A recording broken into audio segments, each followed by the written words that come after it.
Welcome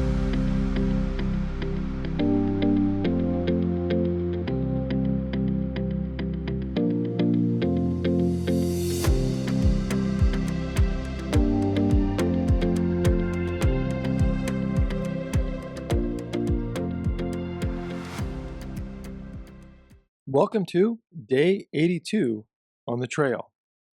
We have 4 readings for today from Acts 26, verses 1 through 32, Leviticus 17, verse 1 through 18, verse 30, the 80th Psalm, and Tobit chapter 7, verses 1 through the first part of verse 9.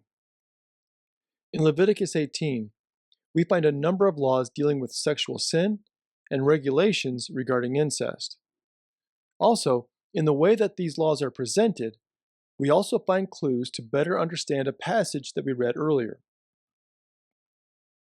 In Genesis 9, 23 through 27, we learn that after departing the ark following the great flood, along with his 3 sons, Shem, Ham, and Japheth, Noah planted the first vineyard.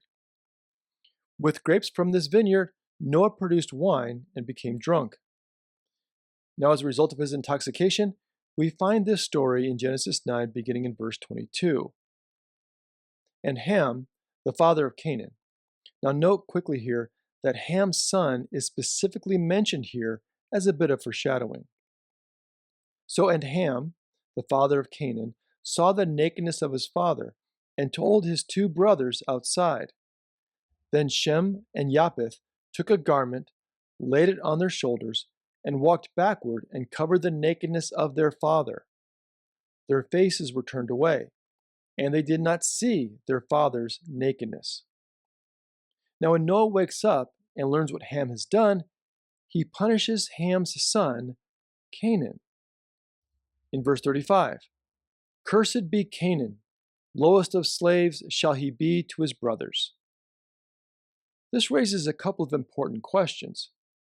First, what was Ham's actual sin? Second, why were Shem and Japheth so careful not to see the nakedness of their father? And finally, why did Noah curse Canaan, the son of Ham, and not Ham himself?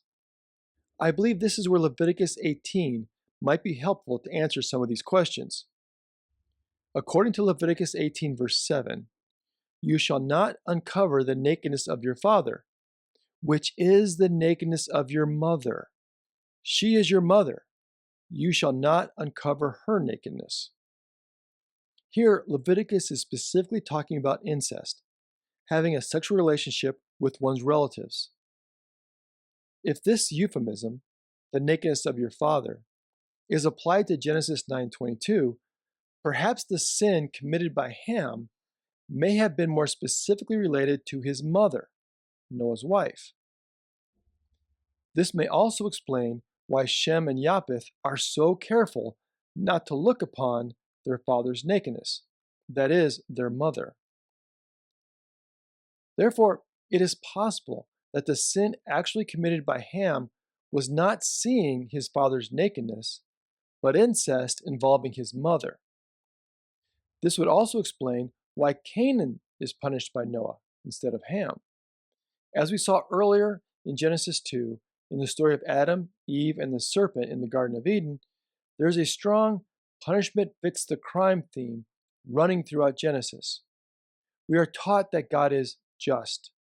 God does not act capriciously, but with justice and righteousness, where punishments are based upon the crime that has been committed. In the case of Genesis 9, Ham has sinned against his mother and his father, the child against his parent. Therefore, Canaan, Ham's son, is punished relative to his father. While this passage from Genesis is troubling, we do learn how euphemisms or idioms used in the Hebrew Bible should be explored to help discover the underlying lessons that are being presented by the biblical authors. In Acts 26, we find Paul's defense to Festus and Agrippa II. We also find the third account of Paul's conversion experience.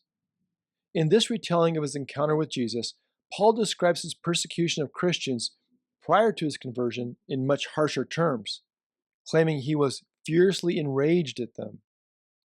We also have a longer version of Jesus' mission for Paul.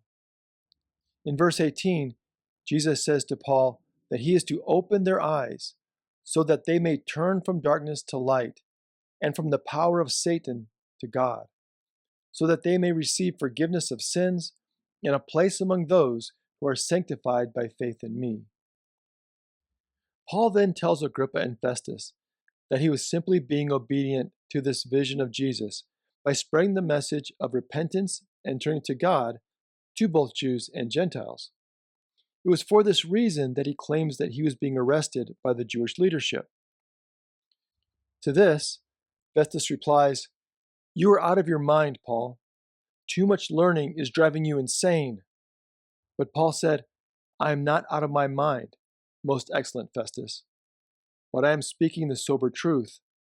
Indeed, the king knows about these things, and to him I speak freely, for I am certain that none of these things has escaped his notice, for this was not done in a corner." Here we have one of the strongest arguments for the trustworthiness of the New Testament writings. They were written close enough to the events that they record that people were still alive to remember them. As Paul tells Festus, it was not like these events happened and no one saw them. Everyone knew what had happened. They were not tricked. There was no mass delusion. Even King Agrippa knows what happened. So now, Jesus' followers were living out the message and ministry of Jesus. They were doing their best to live out the story of Jesus in a trustworthy way, no matter what the cost, including the chains that may bind them, as the ones that currently are binding Paul. Thank you for joining us today. Until next time, stay on the trail.